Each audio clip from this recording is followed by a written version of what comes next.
तर अर्को हिसाबले यो सौभाग्य हो, यो गौरवको कुरा हो कि इतिहासका कूडा कर्कट आफ्नै पार्टीभित्र छन् भने पनि ती कूडा कर्कटका विरुद्धमा यो पार्टीभित्रै लड्ने शक्ति छ, जबरजस्त शक्ति छ भनेर यो दुनियाँका सामने देखाउनु पनि हाम्रा लागि गौरवको कुरा हो, यो इज्जतको कुरा हो, यो प्रतिष्ठाको कुरा हो भन्ने मलाई लाग्छ। सम्पूर्ण देशवासीहरूलाई यो कार्यक्रममा हामी स्वागत गर्न चाहन्छौँ र यो घोषणा आज यहाँको उपस्थितिले, यो उपस्थितिलाई साक्षी राखेर म कमरेड ओलीलाई, कमरेड प्रधानमन्त्रीलाई भन्न चाहन्छु कि कमरेड तपाईं गलत हुनुहुन्थ्यो, तपाईं गलत हुनुहुन्छ। यो सारा मास आज साक्षी छ कमरेड, तपाईं गलत हुनुहुन्थ्यो। सोच्नुहोस्, फिर्ता लिनुहोस्, समय छँदै फिर्ता हुनुहोस् कमरेड ओली, पछाडि हट्नुहोस्। यो एउटा संकल्प पनि हो, यो एउटा संकल्प पनि हो। यदि तपाईले टेर्नु भएन भने तपाईलाई इतिहासको कठघरामा उभ्याइनेछ कमरेड। कमरेड ओली बिउजनुस्, फिर्ता हुनुहोस्। हामी यो दुनियाँलाई भन्नुपर्छ, धेरैले हामीलाई भन्नु पनि भएको छ कि ओली कमरेड अचानक आउनु भएन, अनेक घटना परिघटनाहरू भए। पछिल्लो एउटा ठूलो दुर्घटना योभन्दा अगाडि नै घटेको थियो। त्यो घटना के थियो, त्यो दुर्घटना के थियो भने कमरेड ओली 9औं महाधिवेशनमा नेकपा एमालेको अध्यक्ष हुनुभयो। त्यसकै हैसियतमा उहाँ प्रधानमन्त्री हुनुभयो र त्यसकै हैसियतमा आज यो सारा ताण्डव नाच्दै हुनुहुन्छ।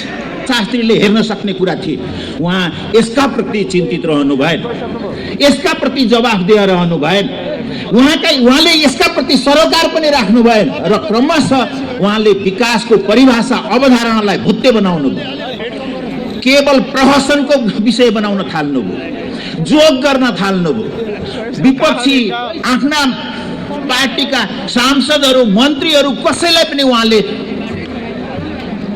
हुर्मत लिन थाल्नुभयो। आफ्नै पार्टीका आफू समानका अध्यक्ष, आफू समानका पूर्व प्रधानमन्त्रीहरू, आफै समानका पार्टी चलाएका मान्छेहरूका विरुद्धमा उहाँ निरन्तर हुर्मतको खेलमा लागिराख्नुभयो। र स्वाभाविक थियो उहाँले भने जस्तो गरी विकास आकाशबाट झर्दैन थियो, धरतीबाट आउँदैन थियो। त्यसका लागि त सारा जनतालाई एकताबद्ध पारेर, उनको दुःखमा दुःख आफू दुखी भएर, उनका सुखका कल्पनाप्रति सुखी महसुस गर्ने त्यो प्रतिबद्धताका साथ आउनु पर्थ्यो। उहाँले त्यसरी आउनु भएन। छैन, हामी कसको कित्तामा उभिने हो? वामपन्थको कित्तामा उभिने हो, लोकतन्त्रको कित्तामा उभिने हो, त्यसर्थ संविधानको कित्तामा उभिने हो, अथवा संविधानको पुनर्स्थापनाको पक्षमा उभिने हो कि कमरेड ओलीको पक्षमा उभिने हो? आज मुलुकका सामु यो चुनौती खडा भएको छ र सारा जनता 70 वर्षको इतिहास यो कमरेड ओलीका पछाडि मात्रै उभिन किमार्थ तयार छैन। यसर्थ हामी कमरेड ओलीलाई पराजित नगरिकन नहुने भएको छ। कमरेड ओली, अझै पनि तपाईलाई लागेको छ कि तपाईँ जित्नुहुन्छ, तपाईलाई लागेको छ म यो विजयी हुन्छु। कमरेड ओली, तपाईँ ख्याल गर्नुहोस्, अब तपाईसँग दुईटा मात्रै शक्ति छ। एउटा तपाईले बनाएको साइबर सेना भनिने साइबर स्यालहरू बाँकी छन् तपाईसँग। तपाईले त्यसको नेतृत्व गरिराख्नु भएको छ र दुनियाँका अगाडि जुन ताण्डव नाच्दै हुनुहुन्छ, जुन गाली गलौजको, जुन जोकरीको, तपाईले जुन विदूषकको भूमिका खेल्दै हुनुहुन्छ, त्यो साइबर स्यालहरूको नेताका रूपमा तपाईले आफूलाई अगाडि बढाउनु भएको छ। त्योभन्दा तपाईसँग अर्को के शक्ति छ? दुनिया एकातिर छ, तपाईसँग अब के छ? संसद थियो तपाईसँग, एउटा प्रधानमन्त्रीसँग असाध्य ठुलो शक्ति, ब्रह्मास्त्र भनेको संसद हुन्छ, पार्टी हुन्छ। त्यसलाई तपाईले बिगार्नुभयो, त्यसलाई तपाईले भत्काउनु भयो, विघटन गर्नुभयो। राष्ट्रपति जस्तो सम्मानित संस्थालाई तपाईले बन्धक बनाएर आफ्नो व्यक्तिगत निजी सचिवालय जस्तो बनाएर राख्नु भएको छ। र अब तपाईँ निरीह भइसक्नुभयो कमरेड ओली, तपाईसँग अब साइबर सेना बाँकी छ। तपाईँसँग सेटिङ वाला मामिला, सेटिङ वाला प्रपञ्च तपाईसँग बाँकी छ। यो कुरा मैले जोड दिएर किन भन्दैछु भने, यो कुरा मैले किन जोड दिएर भन्दैछु भने, दुनिया भन्छ, संविधानविद भन्छन्, कानुनविद भन्छन्, सारा जनता भन्छन्, किसान, मजदुर, बुद्धिजीवी सबै भन्दैछन् कि कमरेड ओलीले गलत गर्नुभयो, संसदको विघटन गलत थियो, यो पुनर्स्थापित हुनुपर्छ, सबै भन्दैछ। जो मान्छे ओलीले जित्नुहुन्न भन्ने कुराको विरुद्धमा उभिएका छन् अथवा ओलीले नै जित्नु होला भन्ने छन्, ती हरेक जसो मान्छे एउटै कारणले कि ओलीले सबै सेटिङ गरिसकेका छ। कमरेड ओली, यो अदालत आज 21औं शताब्दीको अदालत तपाईका सेटिङका कारणले, त्यो पनि 70 वर्ष पछाडि लोकतन्त्रले बनाएको संविधान, त्यो संविधान बमोजिम बनेको अदालत, त्यसका न्यायाधीशहरू तपाईको सेटिङका कारणले डराएर तपाईको पक्षमा निर्णय गर्छन् भनेर बसिराख्नु भएको छ भने गलत गर्दै हुनुहुन्छ कमरेड।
गरेको प्रतिगमनका विरुद्ध संघर्षको मैदानमा उत्रनुभएका आदरणीय दाजुभाइ दिदीबहिनीहरू, लाल सलाम, क्रान्तिकारी अभिवादन। हाम्रो यो विराट सभामा अध्यक्षता गरिरहनुभएका अध्यक्ष कमरेड, यो विराट सभामा उपस्थित हाम्रो गौरवमय पार्टी नेपाल कम्युनिस्ट पार्टी नेकपाका आदरणीय अध्यक्षद्वय कमरेडहरू, म फेरि एकपटक हाम्रो गौरवमय पार्टी नेपाल कम्युनिस्ट पार्टीको तर्फबाट सम्पूर्ण कमरेडहरूको तर्फबाट हार्दिक क्रान्तिकारी अभिवादन प्रकट गर्न चाहन्छु। आज हामीहरू एउटा फेरि नयाँ मैदानमा उपस्थित छौं। म यहाँबाट देखिरहेको छु यो भृकुटी मण्डपको यो अगाडिपट्टिको सडक, पुतली सडकबाट आउने सडक, यहाँबाट म देखिरहेको छु भरि भराउ छ।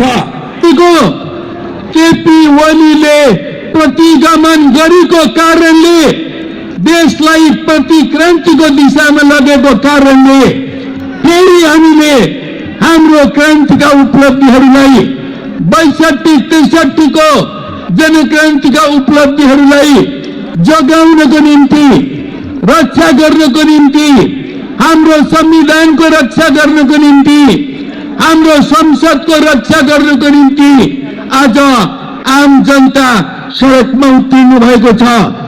र यहाँ मात्रै होइन, आज सिङ्गो देशभरि नेपाली जनता फेरि एकपटक सडकमा उत्रनु भएको छ।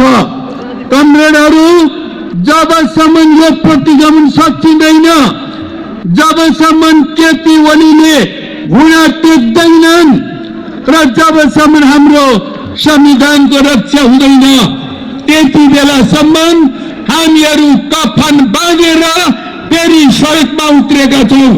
हामी अगाडि बढ्छौं। आदरणीय दाजुभाइ दिदीबहिनीहरू, यो पार्टी 71 वर्षसम्मका हिउँद बर्खाहरूमा खारिएको पार्टी हो। अनेकन घुम्ती र मोडहरू पार गरेर आएको पार्टी हो। क्रान्ति र प्रतिक्रान्तिका अनेकन घुम्तीहरू पार गरेर आएको पार्टी हो। यो पार्टीका गौरवशाली नेता र कार्यकर्ताहरू, समर्थक र शुभेच्छकहरू आज हामी यहाँ भेला भएका छौं।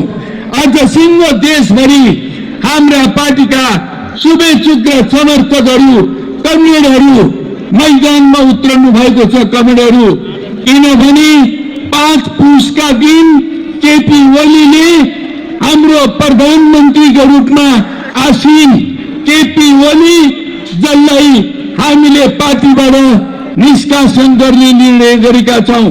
पार्टी अध्यक्षबाट त हटाइ नै सक्यौं हामीले। केपी ओली यो पार्टीको अध्यक्ष बन्न लायक रहेनछन्।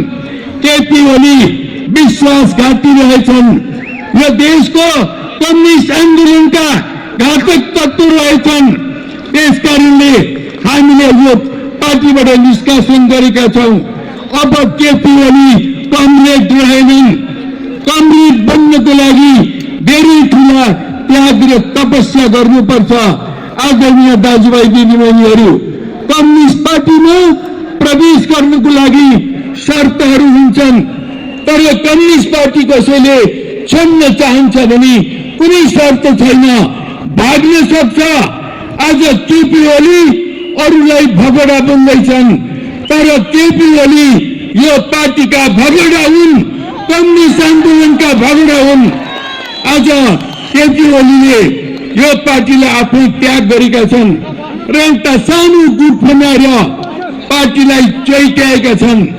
आदरणीय दाजुभाइ दिदीबहिनीहरू, र यो पार्टीभित्र गलत तत्त्वहरू अट्न सक्दैनन्, बस्न सक्दैनन्। केपी ओलीले जुन खालका गलत र अपराधिक कामहरू गरे, प्रतिगामी काम गरे, प्रतिक्रान्तिकारी काम गरे, त्यसले गर्दा आफ्नो पार्टीबाट भाग्नुपर्ने स्थिति आयो। तर अरूलाई भगोडा भन्न अप्ठ्यारो लाग्दैन? उहाँले हामी सोध्न चाहन्छौं। आदरणीय दाजुभाइ दिदीबहिनीहरू, यो प्रतिगमन हो, तर केपी ओली के भन्दै हिँडेका छन् भने यो त राजनीतिक चलन हो। के कुनै देशको प्रधानमन्त्रीले अलग्गै संविधानभन्दा बाहिर गएर राजनीतिक कदम चाल्न सक्छ? हाम्रो देशको कुनै प्रधानमन्त्रीहरूलाई खास गरिकन 62-63 को जनक्रान्ति पछि हामीले बनाएको जुन संविधान हो त्यो संविधान अन्तर्गत बनेका प्रधानमन्त्रीहरूलाई अनावश्यक रूपले संविधानभन्दा बाहिर गएर राजनीतिक कदम चाल्ने कुनै हक छ, अधिकार छैन। तर केपीले आज जुन ढङ्गको राजनीतिक कदम भनिरहेका छन् यो राजनीतिक कदम होइन, प्रतिगमनकारी कदम हो। कुनै पनि प्रधानमन्त्रीले जे बोल्छ संविधानको बमोजिम बोल्नुपर्छ। अहिले अगाडिको बाटो मात्रै भरिएको होइन, दाहिनेतिरको बाटो मात्रै भरिएको होइन, देब्रेतिरको मात्रै बाटो भरिएको होइन, यो टुरी खेलको पछाडिको पनि सिङ्गै एरिया भरिएको छ। यसबाट थाहा हुन्छ जनता के चाहन्छन्। केपी ओलीका संविधान विरोधी कदमका विरुद्धमा, अप्रजातान्त्रिक कदमका विरुद्धमा, निरंकुश कदमका विरुद्धमा संघर्षको मैदानमा आफ्नो उपस्थिति देखाउन चाहन्छन्। र केपी ओली नाम तले बढतमा थाहा हुँदैन, वास्तवमा उहाँको नामको पछाडि एउटा कुरा लुकेको छ। के भनेको खड्ग।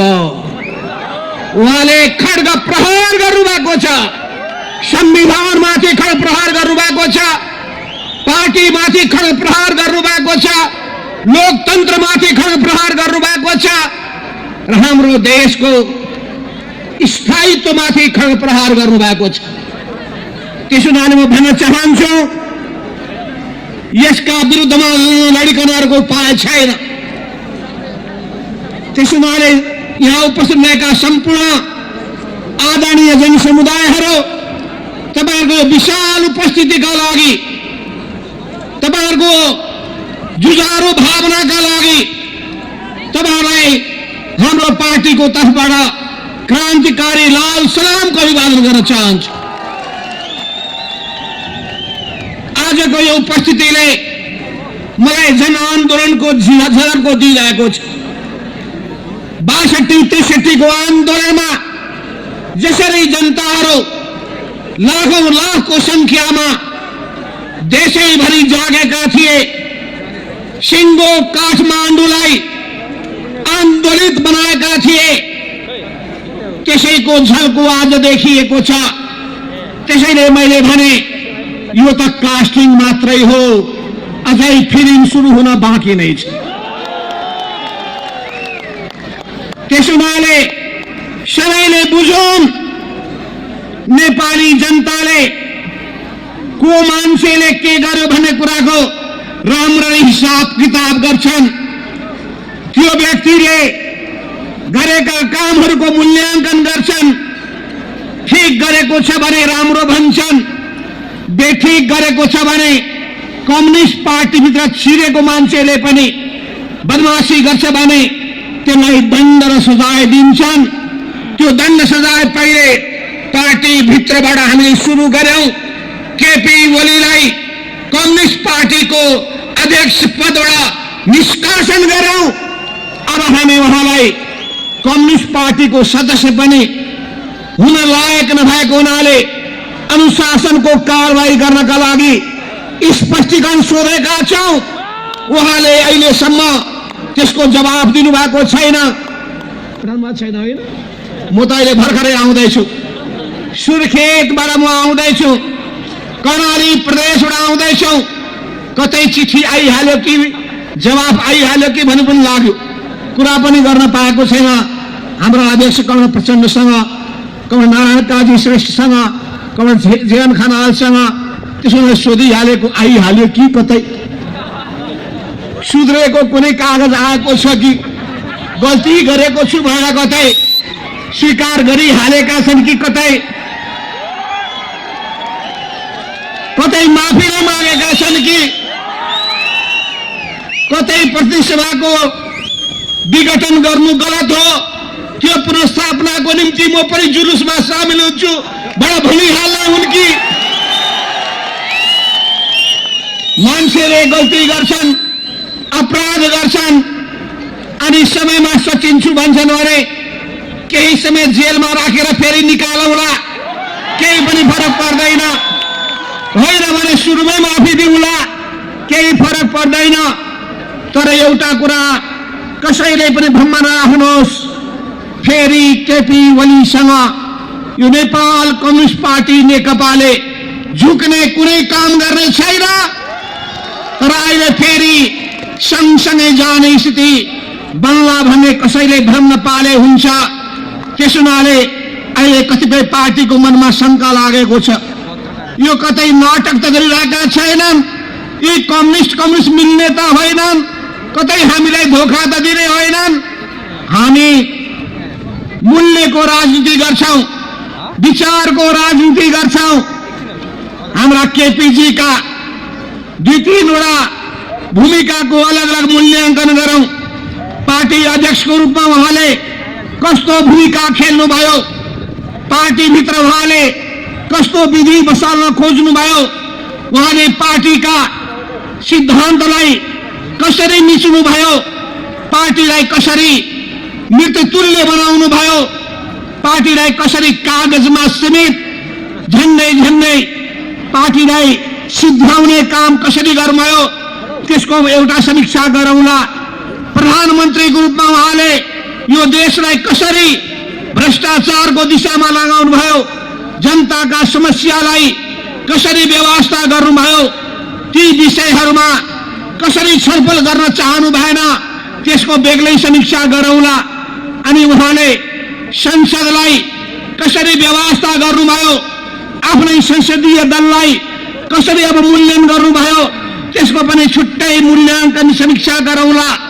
उहाँले प्रतिपक्षी पार्टीसँग कस्तो व्यवहार गर्नुभयो, विभिन्न देशका विदेशीहरूसँगको कूटनैतिक सम्बन्धलाई कसरी उपयोग गर्न खोज्नुभयो, यी सबैको एउटै निष्कर्ष के हो भने, सबैको निष्कर्ष के हो भने केपी ओली सिद्धान्तनिष्ठ मान्छे होइनन्।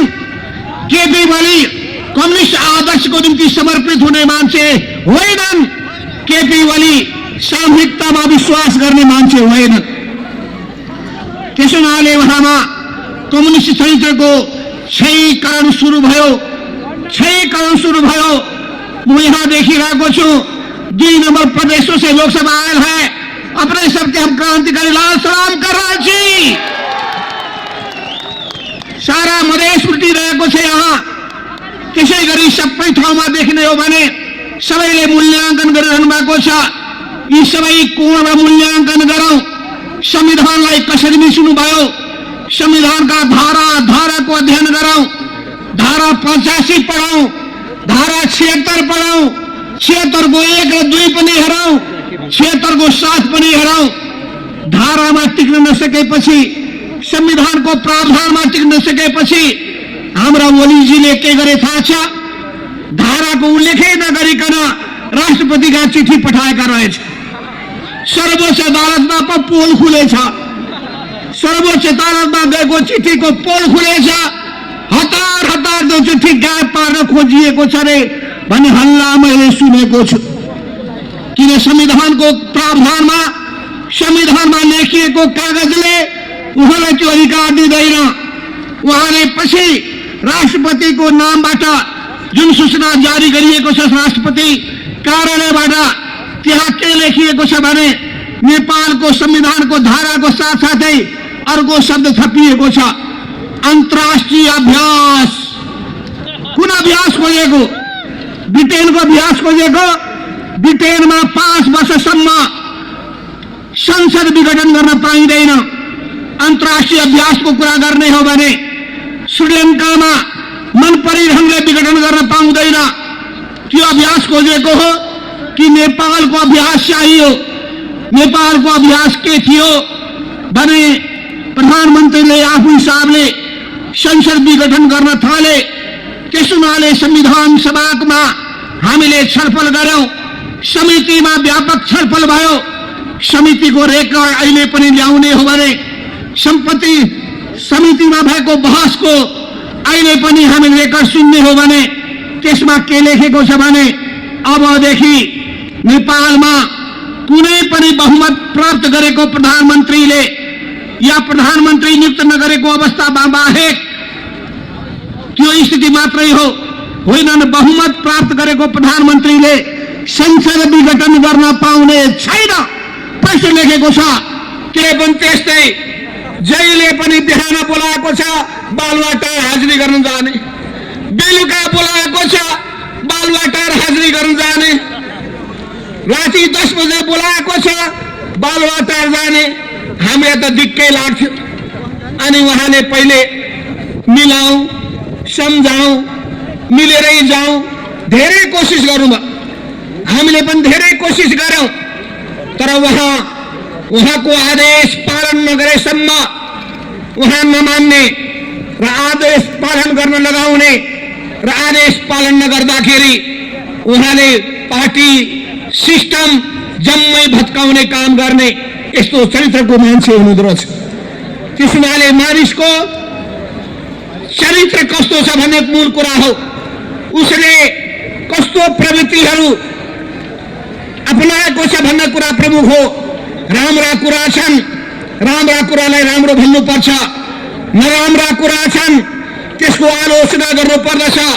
र पार्टी सिस्टम भनेको के हो भने प्रत्येक नेतालाई निगरानी गर्छ, पार्टीले सरकारलाई पनि निगरानी गर्छ, पार्टीले प्रान्तीय प्रदेश सरकारलाई पनि निगरानी गर्छ, पार्टीले नगरपालिकामा कस्तो काम भइरहेको छ त्यसको पनि निगरानी गर्छ।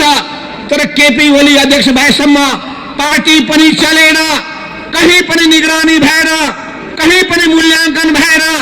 र यो मुलुक साँच्चै भन्नुहुन्छ भने केपी ओलीका गफले मात्रै, गफ र उखान टुक्काले मात्रै चलिरहेको थियो। हाम्रो गौरवशाली पार्टीका आदरणीय अध्यक्ष तथा पूर्व प्रधानमन्त्री कमरेड माधव कुमार नेपाल, वरिष्ठ नेता तथा पूर्व प्रधानमन्त्री आदरणीय झलनाथ खनाल कमरेड, स्थायी समितिका सबै सहयोद्धा कमरेडहरू, केन्द्रीय समितिका कमरेडहरू र यो विशाल जनसभामा उपस्थित सम्पूर्ण कमरेडहरू र आदरणीय जनसमुदाय, सबभन्दा पहिले त म यस मञ्चबाट ऐतिहासिक जनयुद्ध र ऐतिहासिक जनआन्दोलनमा शहादत प्राप्त गर्ने सम्पूर्ण शहीदहरूप्रति हार्दिक श्रद्धाञ्जली व्यक्त गर्न चाहन्छु। सम्पूर्ण बेपत्ता योद्धाहरूप्रति हार्दिक सम्मान प्रकट गर्न चाहन्छु। सबै घाइते अपाङ्ग योद्धाहरूप्रति पनि शीघ्र स्वास्थ्य लाभ र हार्दिक सम्मान व्यक्त गर्न चाहन्छु। साथसाथै म सम्पूर्ण शहीदहरूका आदरणीय परिवारजनहरू, बेपत्ता योद्धाका सबै आदरणीय परिवारजनहरू र घाइते अपाङ्गका परिवारजनहरूप्रति पनि हार्दिक सम्मान प्रकट गर्न चाहन्छु। मैले शान्ति प्रक्रियामा आए यता र खास गरी शान्ति सम्झौता वरिपरि अनि 62-63 को जनआन्दोलनमा यति विशाल जनसागर एकैचोटि काठमाडौँमा देखेको थिएँ। आज झन्डै 12-14 वर्षपछि आज फेरि त्यसरी नै जनसागर काठमाडौँका सडकमा उत्रिएको छ। म एकचोटि तपाईँ सबै जनसमुदायलाई फेरि पार्टीको तर्फबाट, मेरो तर्फबाट क्रान्तिकारी अभिवादन भन्न चाहन्छु। तपाईहरूप्रति हार्दिक सम्मान व्यक्त गर्न चाहन्छु। यो जनसागर जो उत्रेको छ 12-15 वर्षपछि फेरि एकचोटि काठमाडौँका सडकहरूमा यहाँका प्रतिक्रान्तिकारीहरूलाई देखाउनको निम्ति, यहाँका प्रतिगामीहरूलाई नेपाली जनता जागिसकेका छन्, सुत्नेवाला छैनन् भन्ने कुरा प्रमाणित भएको छ। त्यसको लागि पनि म तपाईहरू सबैलाई हार्दिक धन्यवाद भन्न चाहन्छु। हामीले नेपालमा शान्ति सम्झौता मार्फत, संविधान सभा मार्फत, संघीय लोकतान्त्रिक गणतन्त्रको घोषणा मार्फत र अनि संघीय लोकतान्त्रिक गणतन्त्र अन्तर्गत 3 तहको निर्वाचन सम्पन्न गरेर नेपाली जनता विश्वकै नजरमा निकै सम्मानित भएको महसुस गरेका थियौं। युगान्तकारी परिवर्तन, ठुलठुला त्याग, तपस्या, बलिदान, जनताको विशाल पहलकदमी मार्फत 250 वर्ष पुरानो शाहवंशीय राजतन्त्रलाई ढाल्ने र गणतन्त्रसम्म देशलाई ल्याइ पुर्याउने गौरव नेपाली जनतालाई प्राप्त भयो। हामी पार्टी र नेताहरूले नेपाली जनताको त्यो ऐतिहासिक गौरवको नेतृत्व गर्ने अवसर हामीलाई प्राप्त भयो। हामी सबै सम्मानित भयौं, हामी सबै गौरवान्वित भयौं। विश्वले नेपाललाई नयाँ ढंगले चिन्यो। नेपाली जनता सबै खाले निरंकुशताका विरुद्ध, तानाशाहीका विरुद्ध, सबै खाले प्रतिगामी षड्यन्त्रका विरुद्ध एक ढिक्का भएर खडा हुन सक्छन्। उनले सामन्ती निरंकुशतावादीहरूको स्वर्गमा धावा बोल्न सक्छन्। तानाशाहहरूलाई घोडाबाट खसाएर त्यसका विरुद्ध फुटबल खेल्न सक्छन् भन्ने साबित भएको थियो। राजा महाराजाहरूका श्रीपेचहरूलाई झिकेर लात्ताले हान्न सक्छन् नेपाली जनताले भन्ने साबित भएको थियो। हामी सबै सम्मानित थियौं, हामी सबै गौरवान्वित थियौं।